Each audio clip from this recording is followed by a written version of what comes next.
یہ کائنات کیسے وجود میں آئی؟ کیا یہ کائنات پھیل رہی ہے؟ ان دونوں سوالوں کے جواب جانیں گے آج کی اس ویڈیو کے اندر۔ السلام علیکم ناظرین، آج کی سائنس کہتی ہے کہ یہ کائنات ایک دھماکے سے، جس کو بگ بینگ تھیوری کا نام دیا جاتا ہے، وجود میں آئی۔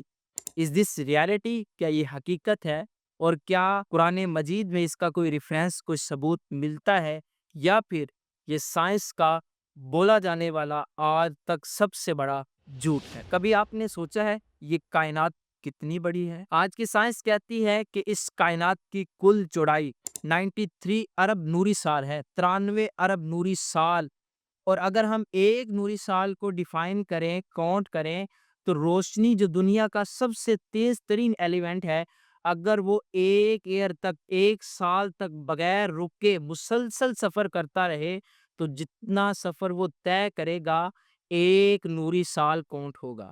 یہ تو صرف ایک نوری سال کی مسافت میں نے آپ کو بتائی ہے، لیکن دنیا کی جو چوڑائی ہے، کائنات کی جو چوڑائی ہے، وہ 93 ارب نوری سال ہے۔ اور روشنی ایک سیکنڈ کے اندر ہماری زمین کے 7 چکر نکالتی ہے۔ اور زمین کوئی چھوٹی چیز نہیں ہے، یہ بھی اللہ کی نشانیوں میں سے ہے۔ اور اس کا جو سرکمفرنس ہے، جو اس کی گولائی کا فاصلہ ہے، وہ 40,000 کلومیٹر ہے۔ یعنی اگر ہم بس پہ بیٹھیں اور ٹریول کریں، 40,000 کلومیٹر کا فاصلہ طے کریں، تو اتنا فاصلہ جو ہے زمین کی گولائی کا ہے۔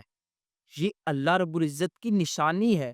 اور روشنی ایک سیکنڈ کے اندر 1,86,300 میلز کا فاصلہ طے کرتی ہے، یعنی 3 لاکھ کلومیٹر فی سیکنڈ کے اعتبار سے روشنی ٹریول کرتی ہے۔ ناظرین، یہ جو زمین ہے، یہ ایک ذرہ ہے سورج کا، اور اگر جتنی ہماری زمین بڑی ہے، اس جیسی 13 لاکھ زمینیں ہوں تو ایک سورج بنتا ہے۔ اور سورج جو ہے وہ ذرہ ہے گلیکسیز کا، اور گلیکسیز ذرہ ہے کائنات کا۔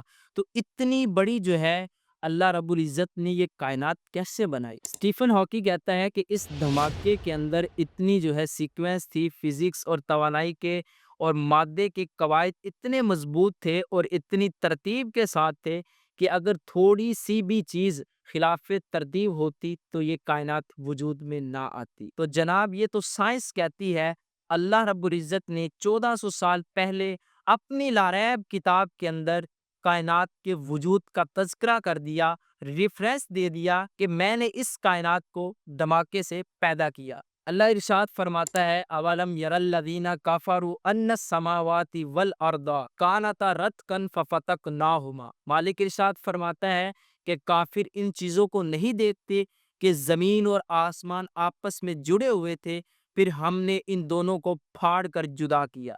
تو یہ کائنات وجود میں کیسے آئی؟ سائنس نے آج بتایا۔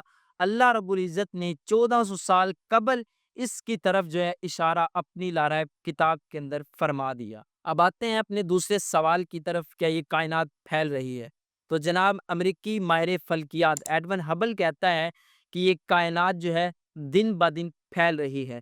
یہ سائنس کا تصور ہے۔ اب دیکھتے ہیں کہ قرآن پاک میں اس کی طرف کوئی اشارہ ملتا ہے۔ مالک کائنات اپنی کتاب کے اندر ارشاد فرماتا ہے، وَالسَّمَاءَ بَنَيْنَاهَا بِأَيْدٍ وَإِنَّا لَمُوسِعُونَ، کہ ہم نے اس کائنات کو پیدا کیا اور ہم دن با دن اس کو وسعت دینے والے ہیں۔ سائنس ان چیزوں کا ہمیں آج تصور دیتی ہے، لیکن مالک کائنات نے 1400 سال پہلے ہمیں قرآن مجید میں ان چیزوں کے بارے میں بتا دیا۔ قرآن انسان کو ہدایت دیتا ہے، سمجھنے کی بات ہے۔ اگر انسان قرآن پہ غور کرے گا تو یہ ساری چیزیں، مالک کی ساری نشانیاں ہمیں سمجھ آ جائے گی، اور مالک کی حقیقی جو ہے اس کا بھی ہمیں پتہ چل جائے گا۔ قرآن دعوت فکر دیتا ہے کہ اس کی چیزوں کے اندر، اس کی آیات کے اندر غور کیا جائے۔ اللہ مجھے اور آپ کو قرآن پہ غور کرنے کی توفیق عطا فرمائے۔